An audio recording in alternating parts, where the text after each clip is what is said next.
creativity in what we call the intrapsychic or within yourself. And there, the only audience is yourself.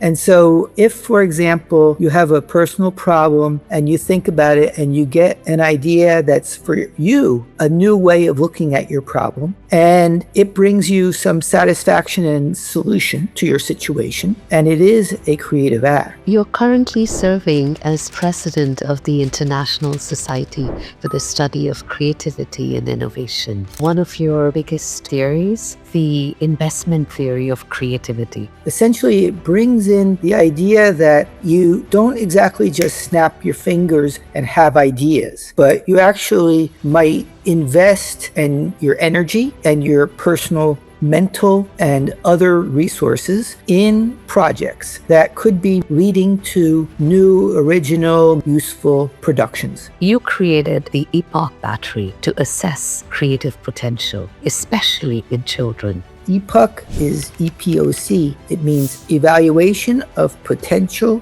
for Creativity. We think a good way to measure it is you ask the people to show us what they can do. So we put them in a situation and we say, produce, and then we see. So we give all these children or adolescents or young adults a set of tasks that we use with everybody. That way we can compare people.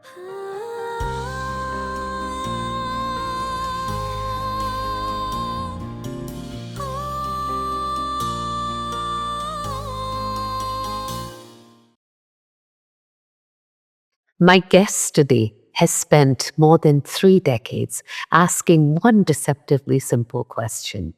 Where does creativity actually come from? And can we measure it before it fully blooms? Todd Lubart is professor of psychology at Université Paris Cité, where he earned his reputation as one of the most influential creativity researchers of his generation. He took his PhD at Yale, and it was there that he and Robert Sternberg developed the investment theory of creativity. The idea that creative people, much like savvy investors, learn to buy low and sell high with ideas, championing the unfashionable and the overlooked until the rest of the world catches up. Their book, Defining the Crowd, Cultivating Creativity in a Culture of Conformity, has shaped how a whole field thinks about originality and courage. Todd is also the architect of the Multivariate approach, which treats creativity as the meeting point of cognitive ability, personality, motivation, and environment all at once.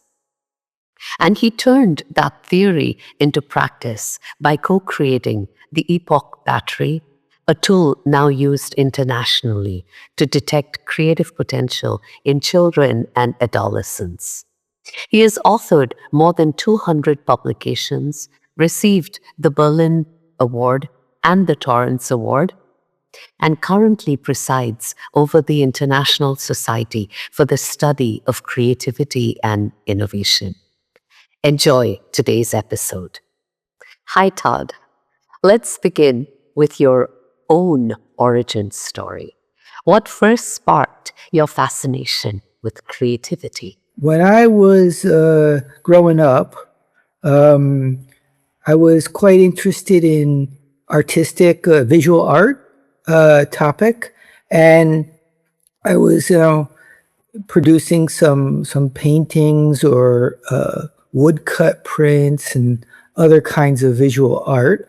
And so I came to be interested in what you could call artistic creativity as practicing it. And then as I was getting ready to, go on in my schooling and all, I started to think that, well, perhaps I wouldn't make that a full profession, in fact. And I studied various topics, and the topic of psychology caught my interest at that time, in general. But as I went into psychology and got to see the different branches of it and all, I eventually came upon what we call complex problem solving. And in that topic, you have things like causal reasoning and all of this, if-then reasoning, and decision making, and you have creative problem solving. And so that kind of reconnected with my interest in visual art production. And so I started to study, we'll say, creative thinking in visual artists.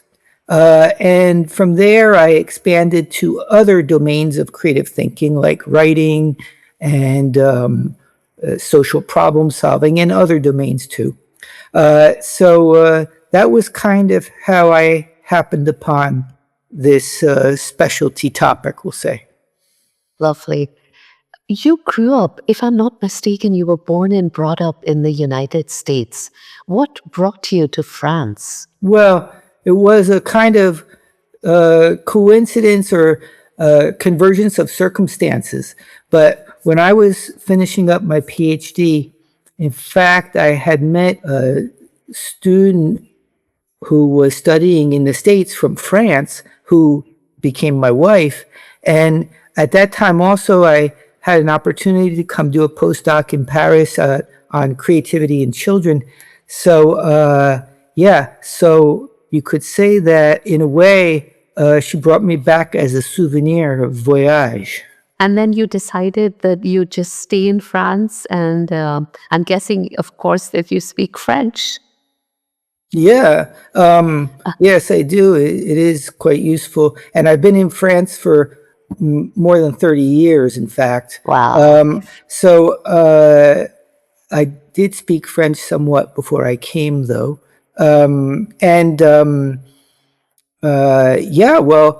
when, you get started and then one opportunity after another, etc., and you kind of continue along as opportunities come up. And so, yes, I'm here in France since I first came over after my PhD was done in the States. That's great. That's also rather unusual, but really nice to know. You collaborated early on with Robert Sternberg.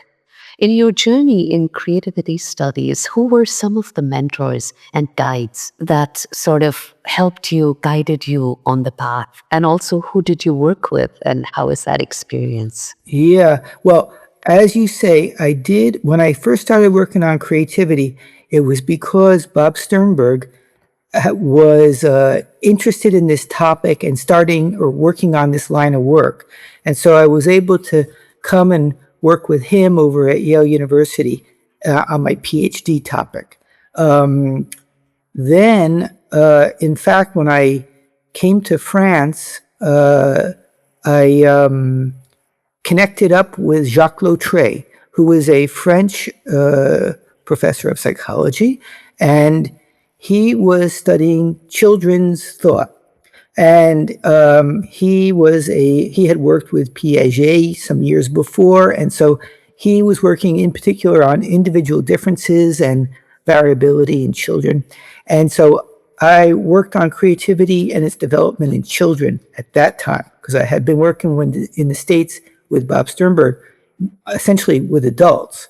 And after that, I got to meet quite a few colleagues working on creativity here and there in Europe or in the United States through congresses and collaborations, and our own research lab in Paris.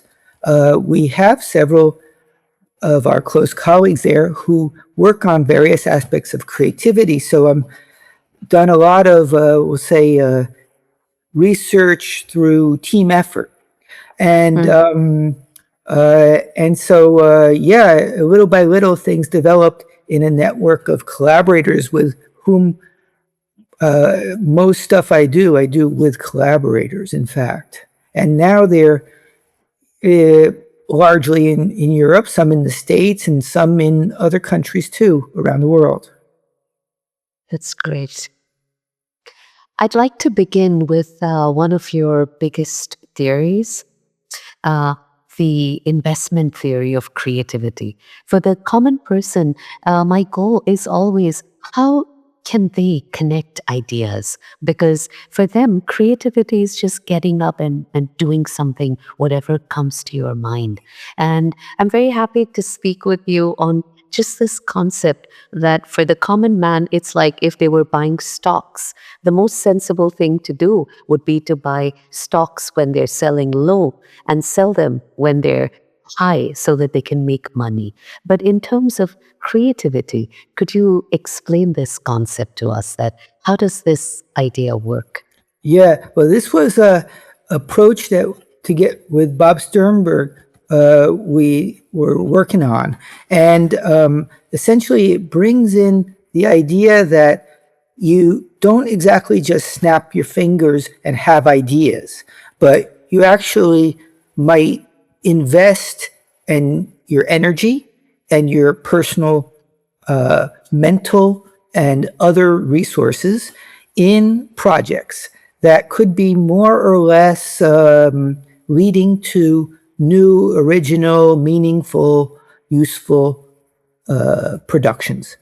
And this could be in all different fields. So it's a metaphorical thing when we say investment. It doesn't mean just investing money or something like that.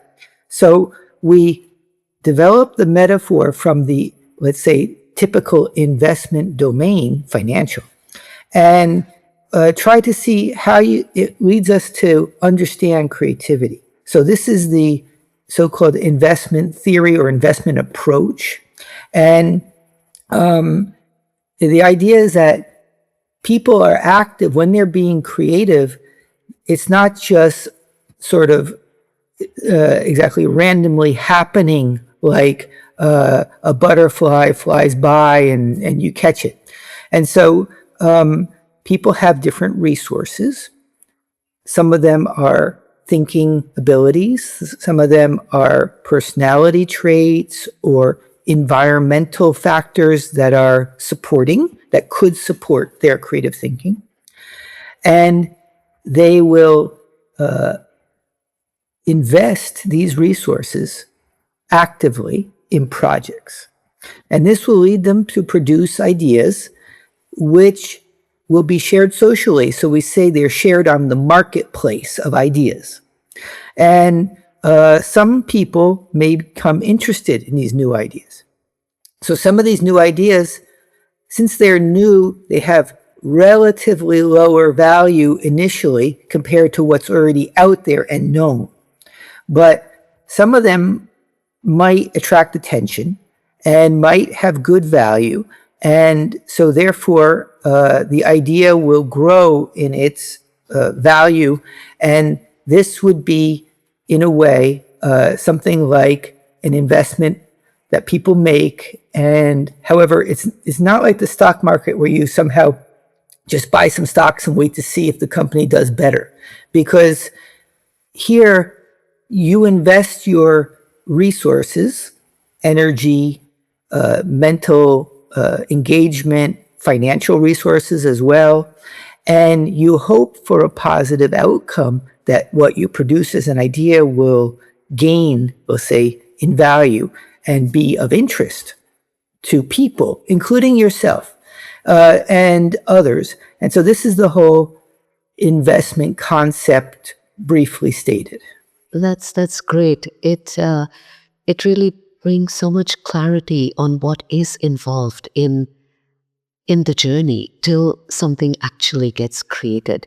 I've always wondered that any idea which is worth having or worth really working on is something that never gets validation in the beginning.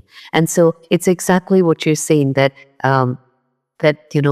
that's the time when it's buy low, or when nobody agrees that this is even an idea, and stay with it, develop it. How is a person who wishes to create, how do they sort of navigate this time, which is very isolating? They don't have any validation. In fact, people actually tell them, don't do this, it'll never work. And how does a creator or a wannabe creator, how do they hold on to an idea with the conviction that they had initially? How do they stay on the path? Yes, well, that is a very good question and topic. And, one of the characteristics, personality-wise, that is often cited in people who are successful when they're trying to be creative is that, first of all, they're quite highly motivated by what they're doing. So they see value in it, even if others don't see the value. And they are quite good on perseverance, on trying to see it through even when there's obstacles that might be discouraging. And so these are some of the characteristics that might separate those who see through their ideas. Of course, the idea needs to be having some value, right? Because you could have an idea that you think is great, but finally it's not so great. So nothing about creativity is guaranteed, but when it even is a potentially good idea, sometimes you might get discouraged on the way and not see it through. So there's a lot, it's not just having an idea, but there's also a lot, we'll say, of motivation and personality to keep going on that idea. Of course, the lone creator, as we say, is some of the cases, but probably not most of the cases. And so to say that the person's all alone and they have to believe in themselves and cross their fingers that it works out, well, even more and more nowadays, people are creating, collaborating, co-creating, maybe in teams, partly.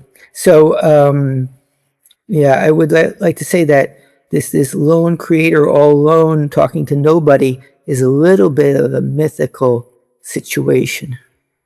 Right, right. I'd love to know, how do you define creativity?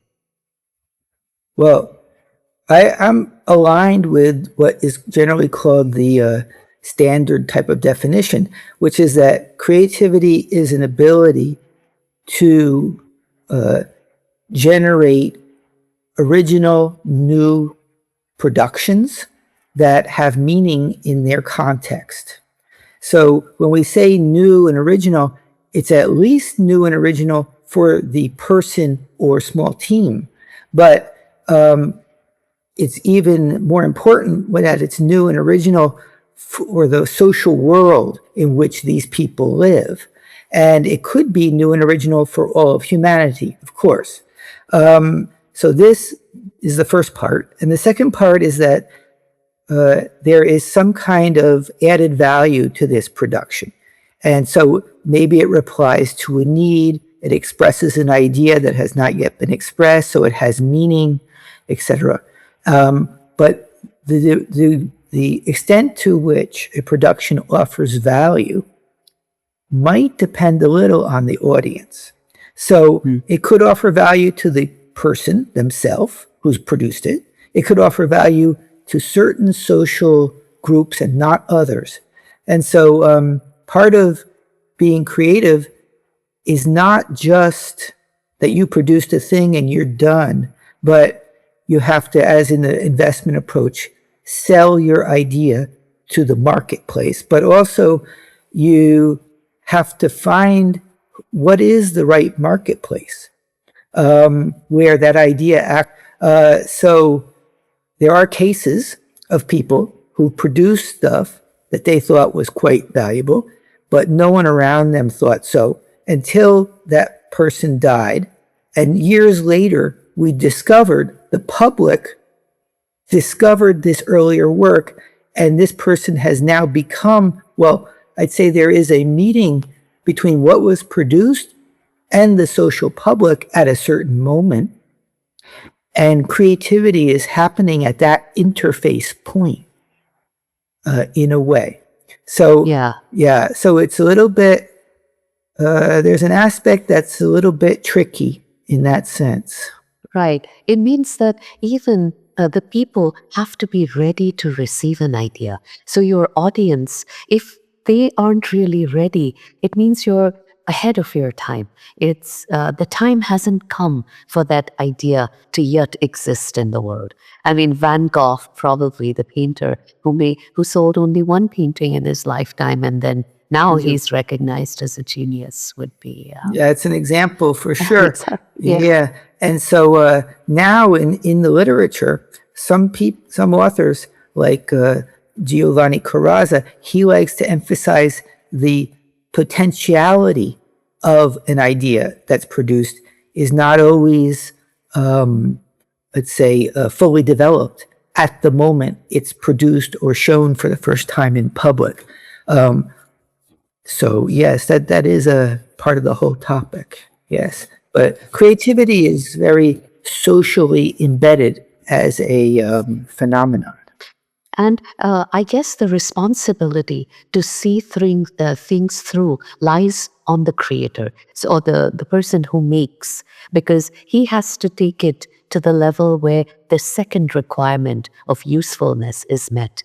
So it's never enough for him to say, I made something, I know it's useful. He has to ensure that it is publicly accepted as useful, and then he meets the complete requirement from novelty to usefulness. Well, I would be relatively in line with what you said, but in fact, there is authors like, for example, James Kaufman and Ron Baghetto, they have talked about how creativity can be discussed in different terms. So you have what you might call the great creators, like Einstein, Van Gogh, and others, Coco Chanel or whoever, and they were highly recognized for their novel and valuable contributions in their field. So they were in a professional field, okay? And so that is part of the larger group of what we call creativity in a profession.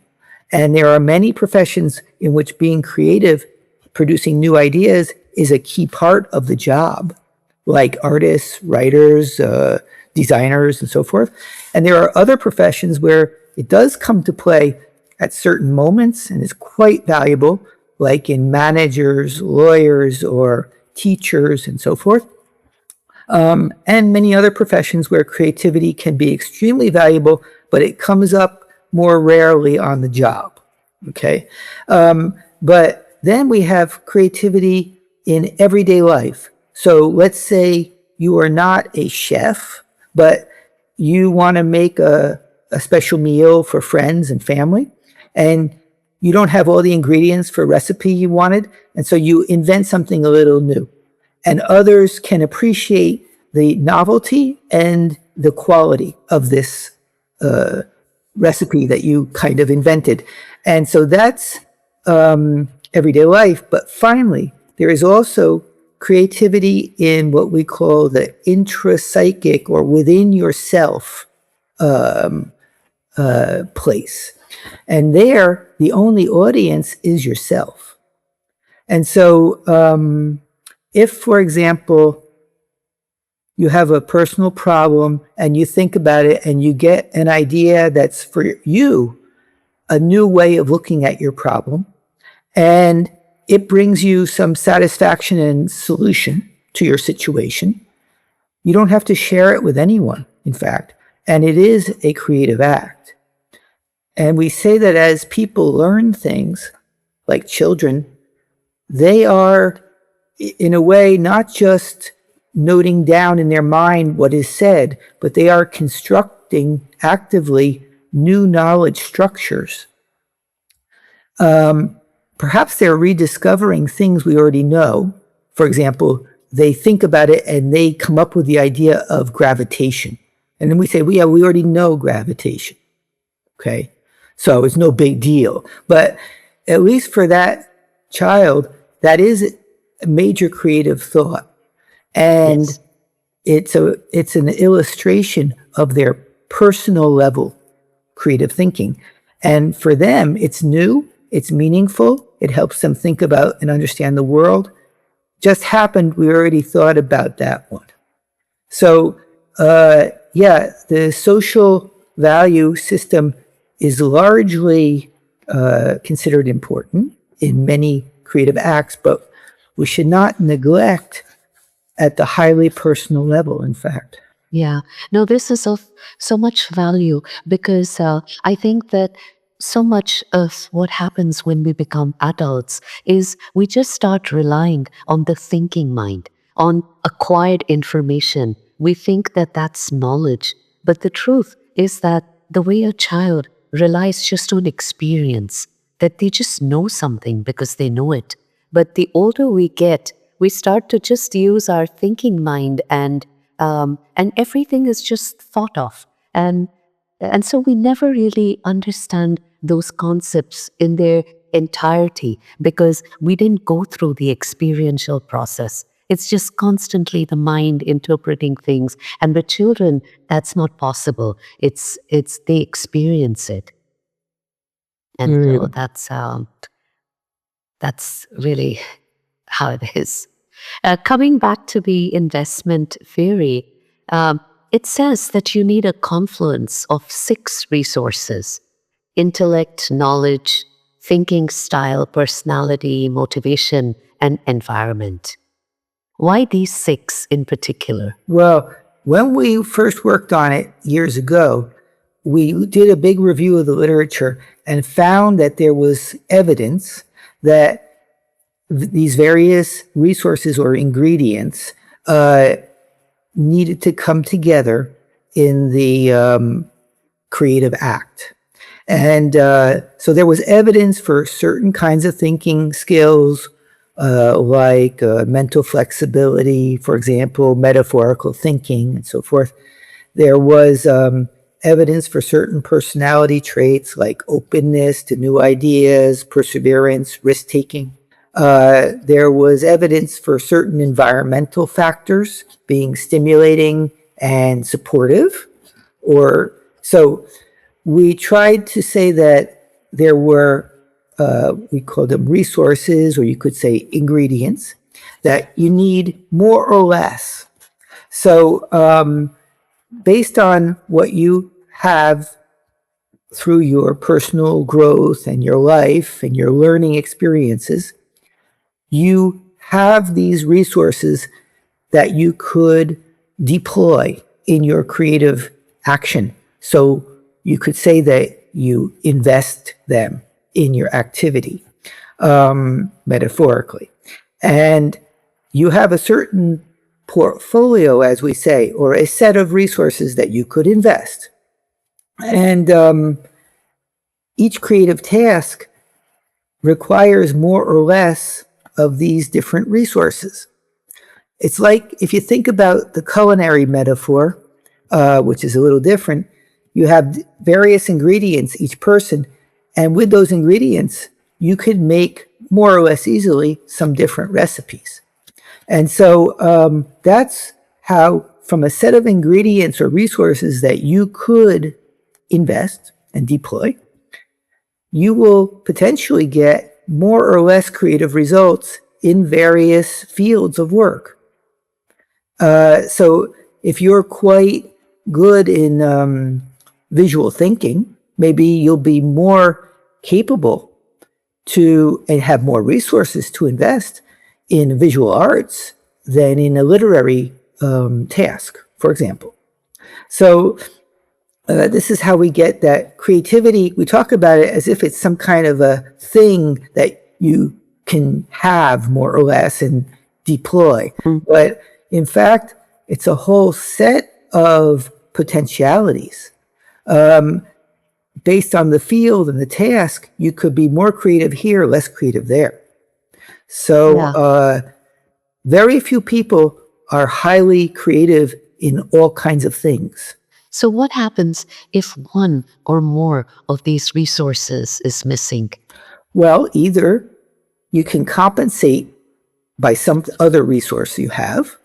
So if you don't know too much about a topic, but you do need to know something to be creative, but you're highly motivated, you might go and look up a lot of stuff. However, to some extent, at a certain level, a resource cannot be compensated by anything else.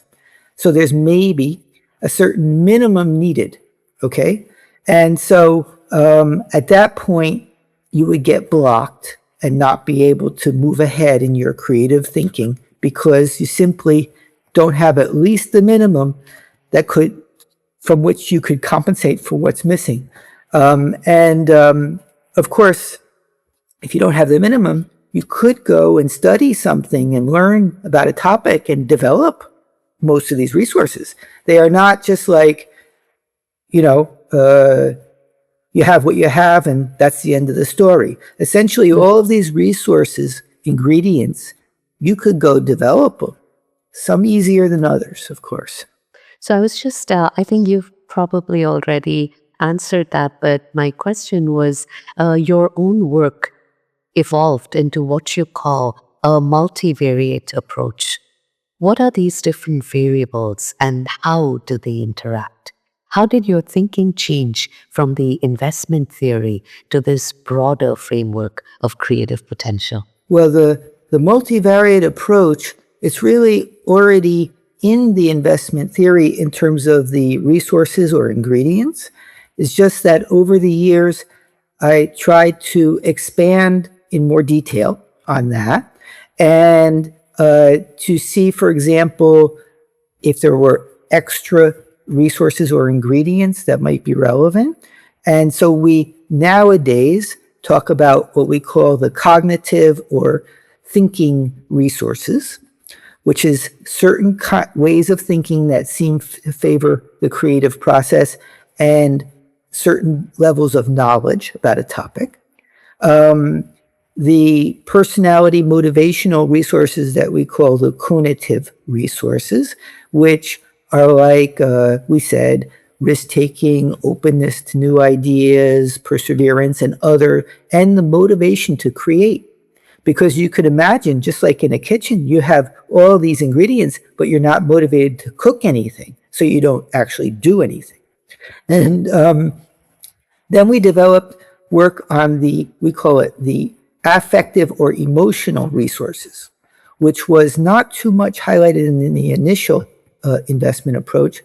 And in that, we looked at things like what we call emotional traits. For example, some people have, we'll say, a wider range of emotional experiences when they experience things in the world than others. And emotional states. Some people are more in a positive or negative mood, for example. And how these emotional ingredients might come in to support or hinder your creative thinking. Finally, we looked into environmental resources and in more detail, what in the environment, in the physical and social environment, is quite supportive of people trying to be creative. And we consider that this ingredient of the environment is part of the, let's say, spectrum of what it takes to be creative. So you could put a person who has somewhat ideal cognitive thinking skills, personality, motivation, affective profile in an environment that's not at all supportive, and they may not do too well. So it's not just a person-centered thing. So finally, these resources combine in ways that are not directly the simple adding up of what you got. So some of these resources, the more the better, but some of them is not true. Some of them, if you got too much of it, it can hurt you, for example. So, for example, some studies suggest if you got too much knowledge and you're the super expert on something, it might actually block you to do something too much new on a topic, for example. Then, as we said, these resources can compensate partly for each other. But what's even more, let's say, particular is that some of the resources, when they're both there, they interact like a multiplying effect, okay? So it's not just that you've got a good level of motivation and a good level of metaphorical thinking, but the fact that you got both of them together, you get some kind of a super bonus points towards being creative. So these are some of the more recent aspects of what nowadays myself, but other people call the multivariate approach. Multivariate because multiple variables. What's a variable? It's something that not everybody has the same level of, so it varies from person to person. That's why it's a variable. Perfect. Thank you so much for simplifying that for us. I'd like to now move to the idea of emotions. This is particularly of value to me because being a practitioner, that really is one of the strongest motivators. So one of your most distinctive contributions is putting emotions front and center in creativity. Many researchers in the literature seem to look at creativity as a predominantly cognitive phenomenon. Why is emotion not just a side effect, but a vital driver of the creative process? Well, in our approach, the main idea that we worked on about emotions, that is the most distinctive aspect for us, is what we call emotional resonance. And this is the idea that as you go through your daily life, you get information about people, places, objects, and so forth, and you accumulate this naturally experiential information. But you also, as a human, experience emotional aspects of all of these places, people, objects with which you interact in your life. And you accumulate what we call an emotional trace for each thing, which varies and develops over time and evolves. So it's not simply that this is a happy thing, this is a sad thing, but each, let's say, object, person, place that you encounter over time, you keep accumulating a range of emotions that you've lived with that. And we call that the endocept. So you can imagine that in your mind, you've stored all these associative points, call them people, places, and things, and each one has a little cloud around it of emotional lived experiences. And when you naturally think about one of these as part of a project that you're doing or problem you're solving, you automatically, without doing anything, stimulate the endocept, which for us sends a kind of a wave through your brain in your cognitive system, and other things that are seemingly unrelated but emotionally similar in their endocept start to vibrate like musical tunes between each other.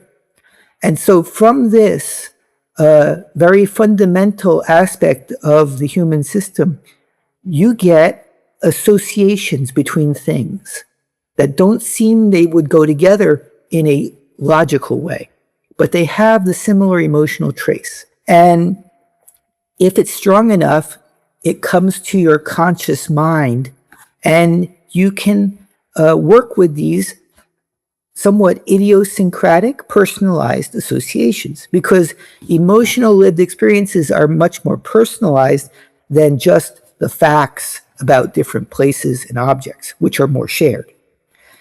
And what is one of the keys to creativity is doing something that not everyone's doing. So if you have a personalized, idiosyncratic emotional experience and it vibrates with another experience of a totally different realm of objects and places and all for you, it gives you a personal connection or association, which is the start, perhaps, of a original idea. You know, you've studied a phenomenon called emotional ambivalence, Yeah. a feeling happy and sad at the same time. Yes. Explain how this bittersweet state might actually unlock creativity. Yes, well, this is one of we call it emotional traits. Individual difference, there's individual differences among people in the extent to which they might experience ambivalent or contradictory emotions. And obviously, this is a bit, we'll say, something of a complex emotional state. Not everyone experiences such a thing. And so it's simply part of we'll call it affective profile that could distinguish you from others. Some people also experience a more rich emotional, let's say, trace than others. So some people are more focused on their emotions in general. And so this would lead them to have, in our concept, more developed endoceps around each thing, object, place, leading them to have an easier connection emotionally between things that are cognitively rather unconnected for most people. But for a certain person, because of the strength of their emotional experience, they make these connections easier. And as we already said, these connections are more individualized, idiosyncratic, and non-standard, and therefore good for being creative. Of course, the whole emotional realm is essentially one set of ingredients in the multivariate approach. So we don't have a kind of secret recipe that if you got this and that, then you will be quite creative in this task, because in fact, there are many ways to get to the novel idea. It is, if it was a single secret recipe, well then, essentially it would reduce the variability in how you can get an idea. And this would ultimately not be so good for creative thinking. Mm. Yes, because I was about to ask you that is there a particular emotional stance or quality that actually enables the transition from having an idea to actually bringing it into the world? Well, that's a good question, but I'm not really certain that I have in mind any specific answer. I'm not sure to what extent people have actually studied that aspect there. What emotions facilitate the, let's say, development of an idea? But there is some work that suggests like emotional state. If you're in a more positive state, it seems to favor the divergent thinking phases of creative thought.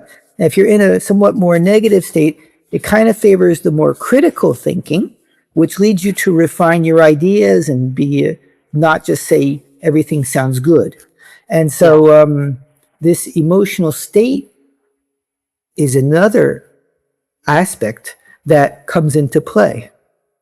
Yeah, I think it's perhaps also the individual's ability to deal with constant and persistent discomfort because things just keep changing, not going the way one thinks. And do they have the ability to keep, are they open to switching their emotions as things just keep changing, which they obviously will?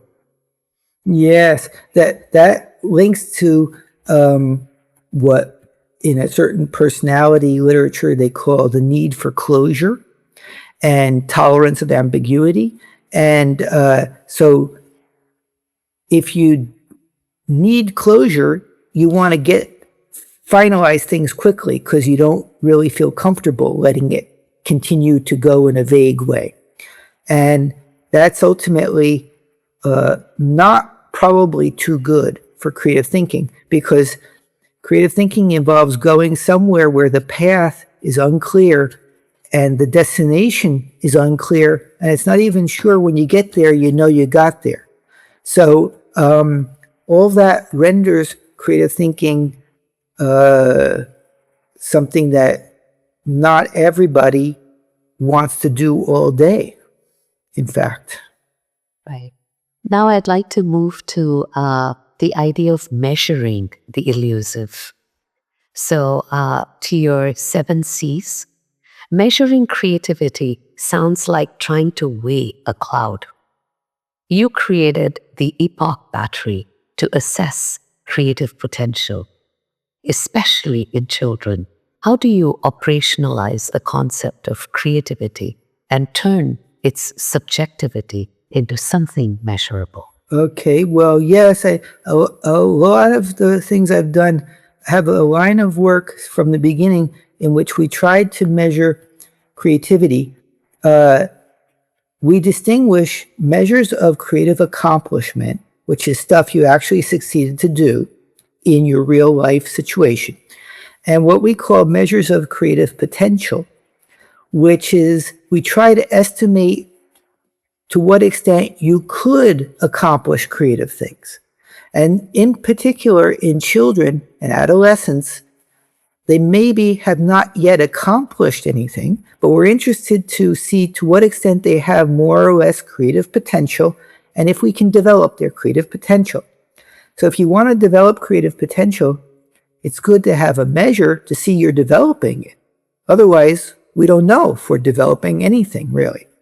And so we, together with Maud Besançon and Baptiste Barbeau and other collaborators, we've been working on the EPoC battery. EPoC is EPoC. It means Evaluation of Potential for Creativity.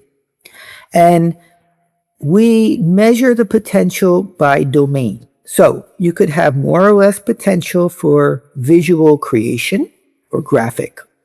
You could have more or less potential for verbal or literary creation, for social problem solving, for scientific thinking, for musical creation, etc., mathematical creation, so forth. And we decided that we think a good way to measure it is you ask the people to show us what they can do. So we put them in a situation and we say, produce, and then we see. So we give all these children or adolescents or young adults a certain task, a set of tasks that we use with everybody. That way we can compare people. Because if you say to people, go ahead, show me what you can do, whatever, that's really difficult to compare people and to see who's got more potential. And some of them may produce something they already produced before. They're just kind of giving you back what they've worked on already. So we have developed a set of things to do in each domain of expression. And some of these things say, give a lot of different ideas. And we can compare with other children or adolescents or young adults of the same age group in the same country. And we can see if a given person produces more or less ideas. This is the so-called divergent exploratory type of task. To give you an example, if I give you the beginning of a story, you could give many endings to the story. And that would be divergent exploratory ability. If you have a lot of that ability, you'll produce a lot of different endings, and we'll say you got some potential for that part of the creative thinking. Now, we got another thing we call convergent integrative aspect, which means putting things together in a new synthesis. And that's the other part of the creative process, we say. And so there we give you something, we give you several things, and we ask you to put them together in one single production that uses as many of the things we give in an original way. So we might give you in the visual task photos of 8 objects, and you can use more or less of these objects in your one big drawing in which you combine them in a certain way. It turns out that when you see hundreds and thousands of kids of different ages in each country doing the same task, some of the ideas get pretty common. And some of them get quite unusual and interesting.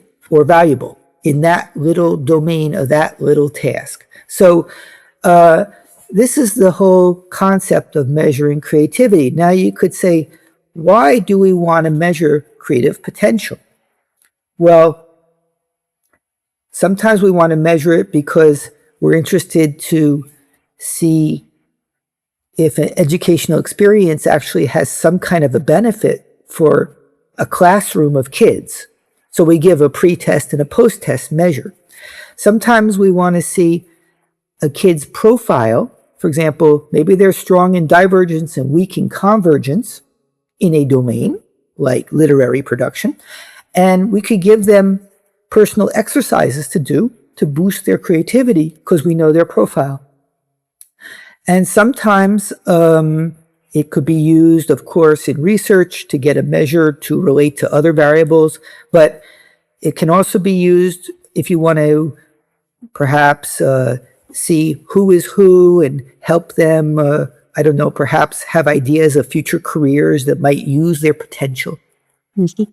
So these are some of the measurement issues. We also work lately on what we call dynamic testing, which means we have the person do the task, and then we give them, so they produce and it shows their potential. And then we give them some hints of how they might go further in the task. And we see if they can take these hints and go further. And this is what we call the dynamic component, that not only you have a certain level at the moment, but if we give you some hints, can you benefit and go further? Some people can, and others no. They don't benefit at all. So they have a growth potential. In any case, creative ability is something that evolves for every person over their life. It goes up or it goes down or it stays stable. How is the EPoC similar and different to other existing tests, like, say, the Torrance tests or Amabile's consensual assessment technique? Well, the Torrance test is very well known. It is, first of all, essentially a divergent thinking. It's a set of things to do that are essentially divergent thinking part. So the EPoC has also the convergent thinking, integrative, creative synthesis tasks. Secondly, the Torrance test has a drawing aspect and what is called thinking with words, but essentially you write your ideas in words. For example, how can you use a box in different ways? You write down ideas with words, but it's not literary creativity. It's not creativity like a writer or a poet, okay? So in the EPoC approach, we ask people to be like a little visual artist, to be like a creative writer, to be like a creative scientist, a creative mathematician, a creative music composer. And that's work we're doing these days with a colleague in Canada, Xavier Robichaud. On each of these domains, in fact, we work sometimes with other colleagues in addition to the original authors of EPoC, and we develop that branch. So you don't find these other domains in the Torrance test. You find essentially a graphic part, and you find a verbal part, but it's not literary. It's just, you got to say what you're going to do with a box with your words, but it's not poetic or something. There are in the literature some measures that are specifically convergent integrative measures. In particular, there's a certain measure that's quite known in which you make drawings using elements that are provided. And that, in a way, is a source of connection with the EPoC convergent drawing component. So we have the two components, and that's kind of a unique feature. And we have it, the same structure of measurement in each domain of thinking, we'll say. Yeah. Now, you mentioned the consensual assessment technique, which Amabile and others have developed. And that is, people produce stuff in whatever task, okay? So maybe they make a collage. And then you get a bunch of judges, and they look at all these collages that were made, and they score them individually as judges. And hopefully the judges have a similar idea for the different collage they saw. And we would take the average score of this panel of judges, and that would be the consensual assessment for each collage. So, in fact, in the EPoC approach, we have a database of things that got produced in these tasks for a given age in a given countries. And we had a set of so-called super judge panel in those countries that determined that this is a kind of thing that would deserve a high score, a medium score, or a low score. And that becomes a training set for people who are going to learn to use the measure and judge the stuff. So because they are trained on this panel of productions, they integrate in their own mind as a judge what tends to be produced in that country, in that age group, for each of these specific tasks. And we do not need a whole panel every time who looks at what was done. Mm. Yeah. You proposed the 7 C's of creativity as an expansion of Melrose's classic 4 Ps: person, process, product, and press. Can you walk us through what the 7 C's are and how these additional categories take into account the elements missed by the 4 Ps? Okay, sure. Well, first of all, for those who might not be up to date on the 4 Ps, that refers to 4 things you could study about creativity: the creative person, their characteristics; the creative process, how they do it; what's called the press, or the environment that impacts people; and the product and its characteristics of what makes it a creative product. Those are the 4 Ps.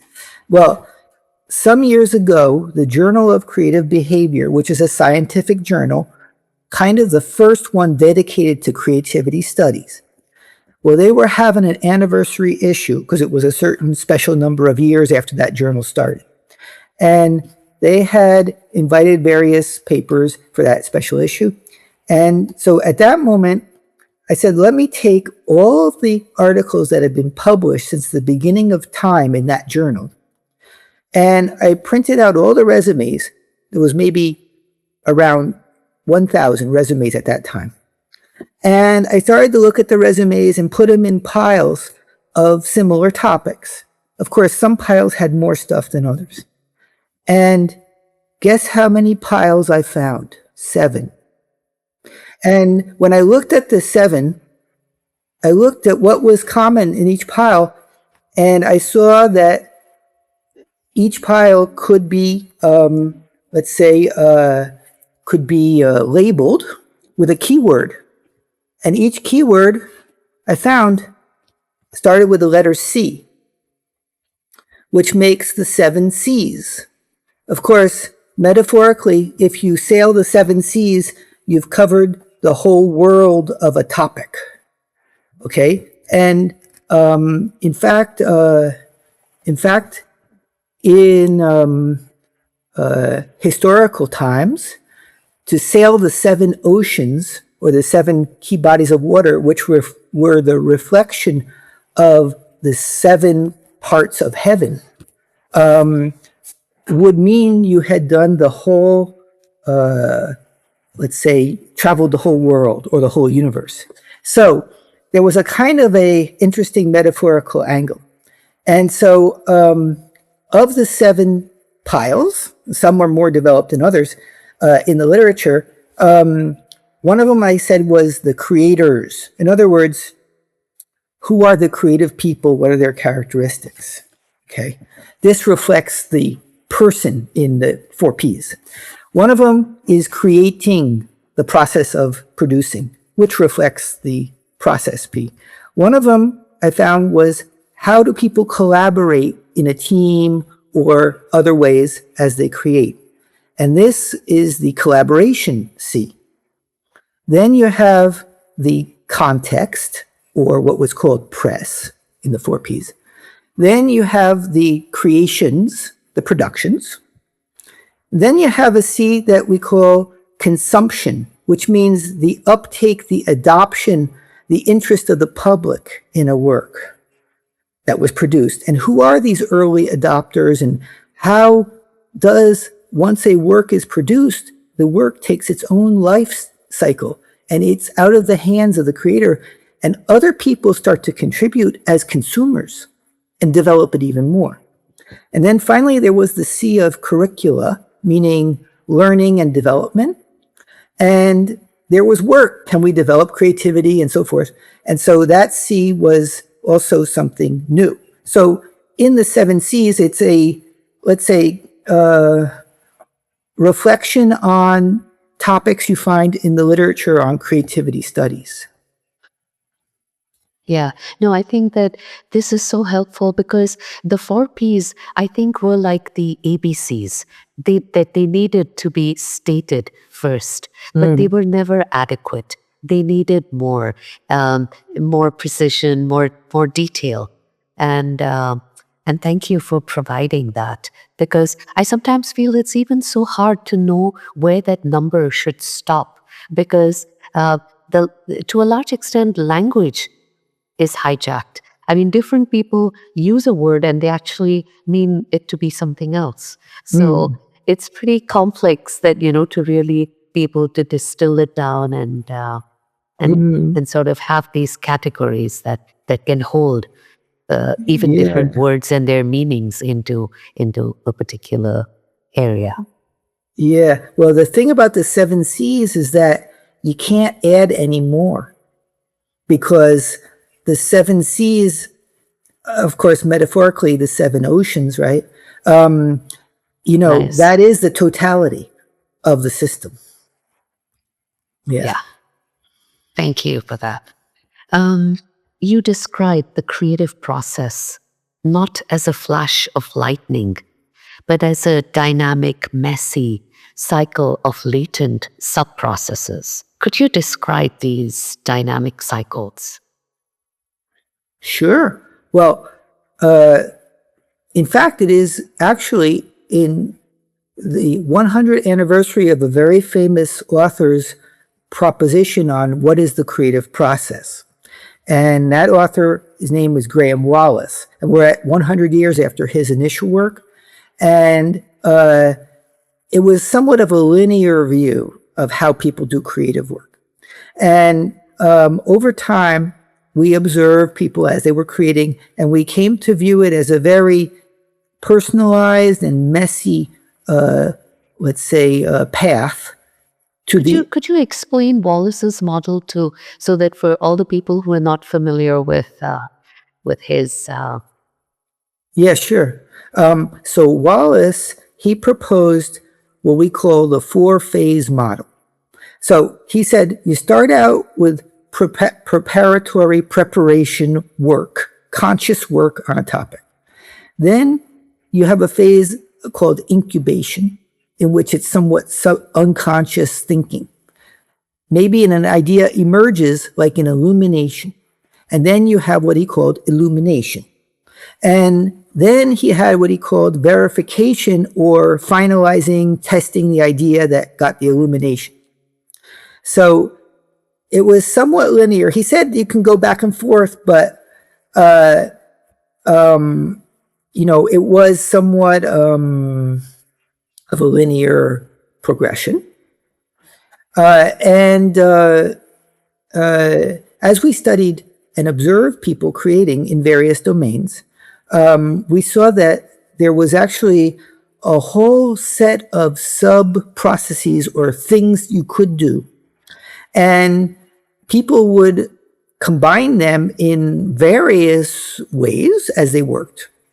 So imagine that you had, I don't know, you're going to go from point A to point B across the country. And there's all kinds of roads you could take to go here and there and stop in different cities as you go up and down, north and south and east and west. And eventually you get to your destination. And so there's all kinds of personalized paths. And some people don't go to certain cities. In other words, metaphorically, they don't do certain actions as they create, and others do it a lot. And so it's highly variable, in fact. And so this was the beginning of a more, let's say, messy approach to how people create. And we tried to trace this activity in various domains. What we found is that some things, you can go in any direction, really, and eventually gets you wherever you end up.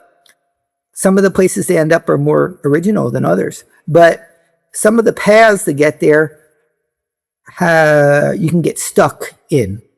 And so some stuff is not good to do.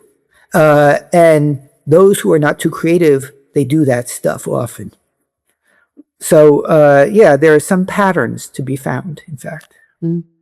You seem to be like the person who is fixing all these concepts and bringing attention to all the missing gaps. And I think that that's very, very helpful and powerful to the field. Why do you think is creativity associated mostly with the arts, or I would say immediately? It's just as if you're an artist, it just goes that you're creative. Why do you feel that there's this connection, and you could be in another field and nobody thinks that you're creative, although you might actually be very creative? Why this kind of separation? Because being in the artistic fields, music and art, painting, I found that I would have people come to me and say, "Oh, we're not creative." And I would ask why. And they would say, "We're not like you. We don't sing. We don't paint." And I always wondered that why is it that in society people think that if you can draw and paint, you're creative, when I have so many people that I know of who I don't think that they're creative, or they're not being creative at all with their music or with their art. So why this state of affairs? Mm-hmm. Well, there is they call the art bias, which is that people say, to produce stuff in art, music, and so forth is creative. In fact, it means you create stuff, but there's a difference between creating and being creative. So if I take a drawing and I copy it, I create a drawing, but I'm not creative. If I take a music and I perfectly reproduce it as it was done on the record, and I play it and sing it exactly like the record, I create music, but I'm not creative. And so this is, in artistic endeavors, you create, essentially, but are you creative? More or less, okay? In other endeavors, it's less obvious that you are creating. Let's say if I do simple mathematics and I follow a formula, in a way, I move numbers around and I get to a solution. Most people wouldn't say I'm not exactly creating, I'm kind of following, let's say, a path, but you can be creative in essentially any domain, really. But some of them highlight it more, value it more than others. And in the arts, it's highly valued to not only create, but to do something original. And so the arts are essentially very connected in people's mind with the topic of creativity. And other domains where you can be equally engaging your creativity, they're just, in people's minds, it's not so clear that that's a creative domain, we'll say. Yeah. You're currently serving as president of the International Society for the Study of Creativity and Innovation. For listeners who might not know the ISSCI, can you tell us what the Society's mission is and what its aims and goals are? Yeah, we got a scientific society who the members are creativity and innovation researchers around the world. And it's called ISSCI, International Society for the Study of Creativity and Innovation. And they have a website, issci.online. And what people do in this society is we have, for example, people present their research on Zoom. We have some special events like a summer school where researchers come together and work together and discuss a topic. We jointly work together on papers. For example, there is the AI and Creativity Working Group, and they produced paper recently. So if someone has a research project, we might be able to help them connect with other colleagues to develop their research project. This is the kind of thing. It's a nonprofit scientific society. That's great.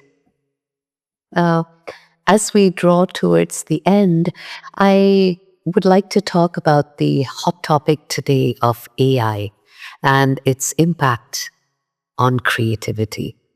Could you share your thoughts? Yeah, well, that is getting a lot of attention. Personally, with colleagues, we're working on that partly. And so, yeah, it's transforming a lot of things about creativity as people use AI tools to create. They are shifting the way they create because they're, as we say, they used to have a lot of trouble to get a few ideas. Now they can get a lot of ideas quite quickly, and they have to be more of a evaluator, judge of which ideas are good, which ones to keep, to combine. So that's a big shift. Some people say, well, now we got these AI tools, I can let them be creative and I don't have to do it anymore. So there's a demotivation in some. We're studying also whether or not these AI tools actually give ideas that are quite novel and original and meaningful. And so we're benchmarking different AI tools against each other to what extent they actually give something of value. And some people are looking at how much these AI tools can be trained to become a kind of a judge of what lots of humans are producing. So the AI tools, you can give them a lot of productions from humans with ratings from human judges, and they learn to become a kind of a super judge. And this allows us to give tons of things that people are producing to the AI judge, who can judge simultaneously millions of productions.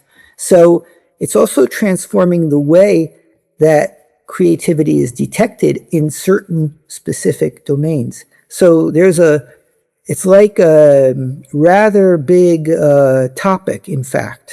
Yeah, I think the biggest concern is that if humans lose their main ability that makes them unique, their critical thinking ability, if they lose that, then they would perhaps have lost everything, because that's the main foundation to creativity. That, can you really rely on yourself to think? And I think that's because especially with the younger generation, I see this all the time, that they're becoming so dependent. They're just relying on AI. They believe everything that AI tells them. And if they lose this critical thinking ability to decide for themselves what's right and not right, I'm really concerned of where, creativity would go if the younger generation, those who are born now and in this era, how would this actually change their way of thinking completely? Yes, well, that is a big question. And as you say, some people are outsourcing their creative thinking fully to AI tools, which is probably in the long run not such a great idea. So there's what you could say is the use and abuse of AI tools in the creative process. And of course, some people are saying, look, I'm doing it 100% human. I don't use AI. And they're making that like a kind of a, quote, handmade label on their ideas. So there's a lot of directions that people are They're just exploring. both of these. Yeah. I know. I think that we are just living in uncertain times right now because we don't know the impacts of exactly how this is going to play out. But we made it. We've taken it a certain direction, and now let's see how it goes. Yes. So, Todd, any idea of, is there anything that we left or forgot to discuss today that might be of value to the listeners? Well, no, we talked about a lot of the topics where I'm currently involved or over the years have been involved. One thing I just mentioned briefly is that in terms of the creative environment, we have a whole line of work in which we have been developing not only physical environments, but virtual environments where you can go in the virtual world and hang out there as an avatar and do your creative thinking. And we work on virtual environments that can actually boost you because it's somewhat different from your real live natural environment. And so that's just a line of work that goes under the context, the sea of context, or how the place might help to boost you, essentially. Yeah. Yeah. The new era. Yeah. So Todd, thank you so much for coming with all your expertise and actually simplifying concepts for the common listener. Because I had some feedback from people that you bring in all the intellectuals and the doctors and the achievers, and we don't understand the language, the lingo. We feel disconnected. So just before I let you go, I've always wondered about the practitioner and the academic divide. Any thoughts on that? Well, as they say, practitioners of creativity are often either creativity consultants who go into workplaces and help people get creative ideas on their projects, or could be teachers who deploy creative activities or methods in their teaching, for example, or other domains. But that divide is, yes, you could say there are two aspects of the field of creativity, but there's more and more connections between those two kinds of work on creativity. And in fact, there's even some, conferences where it's both practitioners and researchers together and so forth. So there's a lot of connections between those two worlds, we'll say. And you get some nice ideas from what practitioners say is happening, and practitioners get some ideas to put into practice from the research. So Yes. It's not totally deconnected. Perfect. Thank you so much for joining us today on the Creativity Dialogues and for this lovely and insightful conversation. I really appreciate it, and I think so will the listeners. Great. Thank you.